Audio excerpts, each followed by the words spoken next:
You know, for a flip second yesterday, I genuinely thought that we've got the old Dede back. I honestly thought that. Yeah, I honestly thought that we've gotten the old Dede back. But then lo and behold, last night, Dede was back at it again with Kola. And this time around, they had a pact, they had an agreement, and they shook hands to it. They shook hands several times to it. Now, the cameras were not fast enough to pan to them, so we did not get the full details of whatever agreement they had.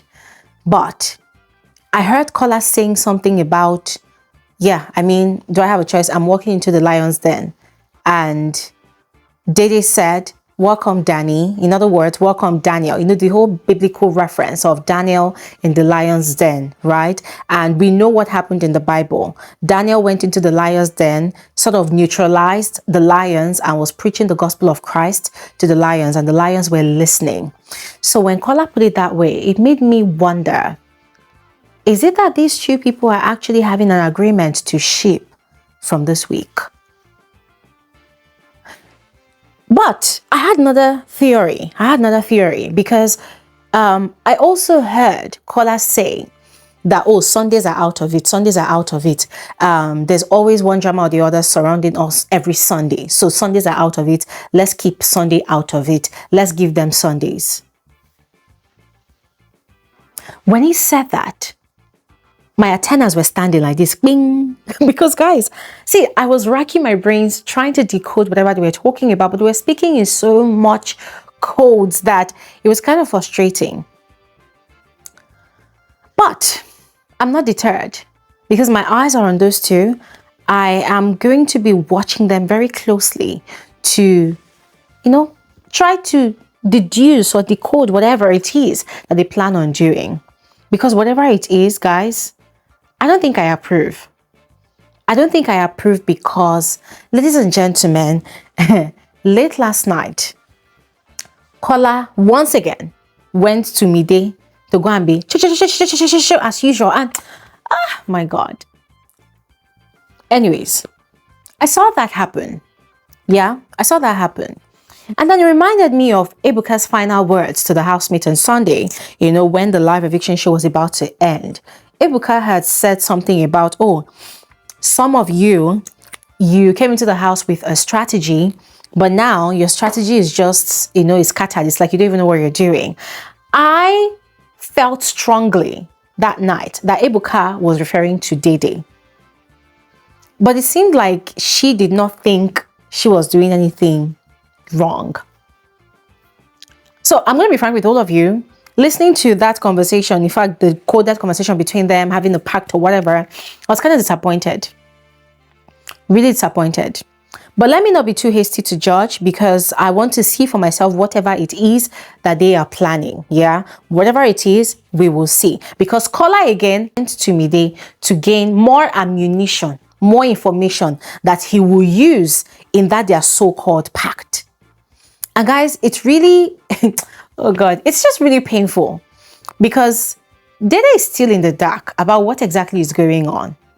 I wish Ebuka had really drilled Midday on Sunday just so that she can, get a clue of what exactly is going on, because as it stands, we thought she had a clue, but she doesn't. Now, still speaking about Dede and Midday, today is actually Midday's birthday. So at about 12 midnight last night, housemates were singing a happy birthday song for Dede. Did not go join them. Yes, but earlier she had been asking Joanna for a trade transaction, because she wanted to get something for Midday as a birthday gift. So I felt like, oh, okay, it means both of them are not entirely split as friends, right? But then something sweet that had happened last night was Bright kneeling down to present Midday with a letter as a birthday gift. He had written a letter and he had wrapped around it a ribbon. Yes. and he had instructed her to read it in front of the house today, not to read it in private because it's against the rules of the house here. So it was kind of cute. She really liked it. A lot of the housemates that were awake at the time, they were just so excited because this happened, I think, about 3 or 4 a.m. about 3 a.m. this morning. So the housemates that were awake, they were just awing and eyeing about the whole thing, and it was kind of cute. And I don't know what that means coming from Bright, but it was really cute. And speaking about Mide's conversation with Kola, because she was still having a conversation with Kola at the time that Bright came to give her that letter. They were talking about a lot of things. As I said before, Kola came fishing for more information about Dede. Yes, and Mide, of course, as usual, like a big mouth. She was just spilling and spilling and spilling. But then it was still in that conversation that we got to learn that Bright had actually regurgitated his entire conversation with Sultana on Sunday night to Midday. And guys, I was kind of shocked. I'm never going to lie. I was kind of shocked. Now, I do not know if he had told Midday to draw a reaction from Midday, or he had told Midday because he genuinely cares about her. I don't know. But here's the details. She had said that Sultana is just trying to cause chaos everywhere. Sultana was insulting Isabella, complaining about the girls' personal hygiene. But now look at both of them. They are best friends in the house. That this house is so weird. That the same Sultana went to go and be telling Bright that 3 maidens in the house actually have a crush on him, that they like him. That the first is Isabella, the second one is Thelma, and then the third one, he's not going to tell her just yet. But who knows? Maybe that person is her, Sultana.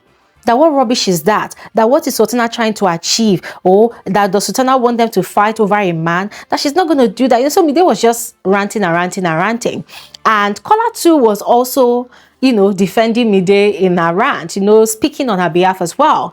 And he kept on going on and on about, that if he wants to scatter this house, that all the nasty things that Doris has said about Sultana, that he is going to go and tell Sultana, and vice versa, so that everywhere will scatter. But he's just going to chill and just be watching, but nobody should try him, because now he's watching all of them. They're acting as besties around the house, gossiping here and there. But if he wants to mess up the whole thing, he's going to go and spill every single nonsense that this one has said about this one.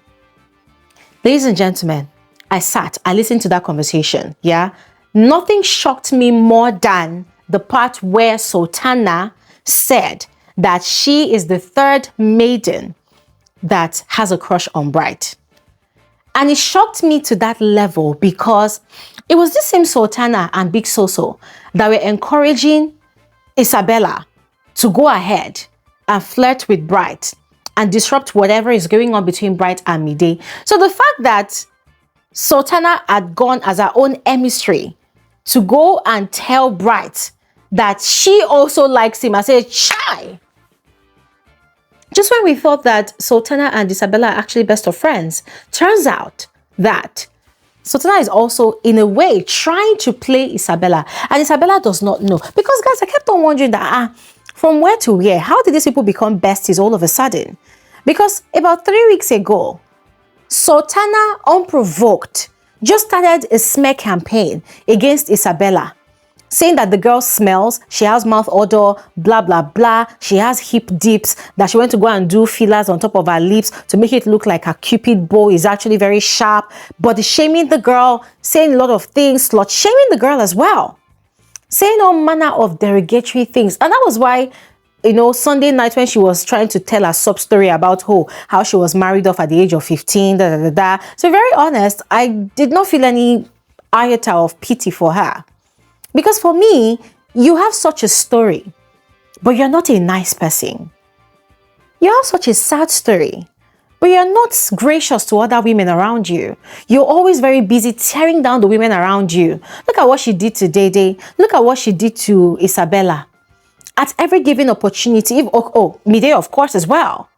At every given opportunity, Sultana is always working harder than a devil to tear down every female around her that is more beautiful than her in most cases, or that she feels is a threat to her looks or to whatever she thinks she has. And so now, suddenly, last weekend, there's this blooming friendship between herself and Isabella and Big Soso. How? From where to where? So when Midday was spilling that Sultana had gone to also advertise herself to Bride, guys, I was shocked. I said, wow. Wasn't not these three people that were actually playing and laughing the other day, encouraging Isabella to go and make a move on Bride? Now, Sultana has gone to go and put herself also in the picture.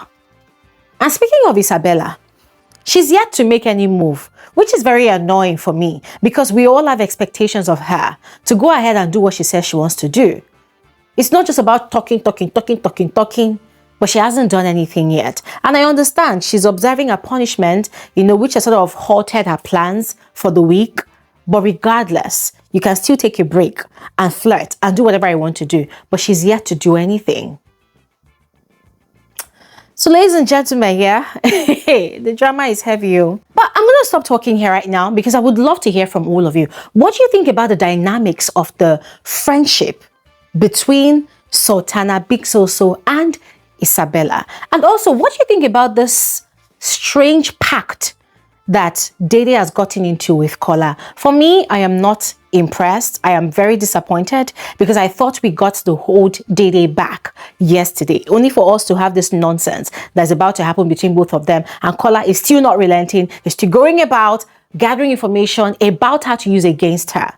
So it's just very, very disappointing, right? But I'm not going to judge entirely because I want to see how their pact pans out, all right? But I want to hear from all of you. What do you think about it? Are you impressed? Are you looking forward to it? Let me know your thoughts in the comment section below. I'll see you guys on my next video. Thanks for watching. Have an amazing day.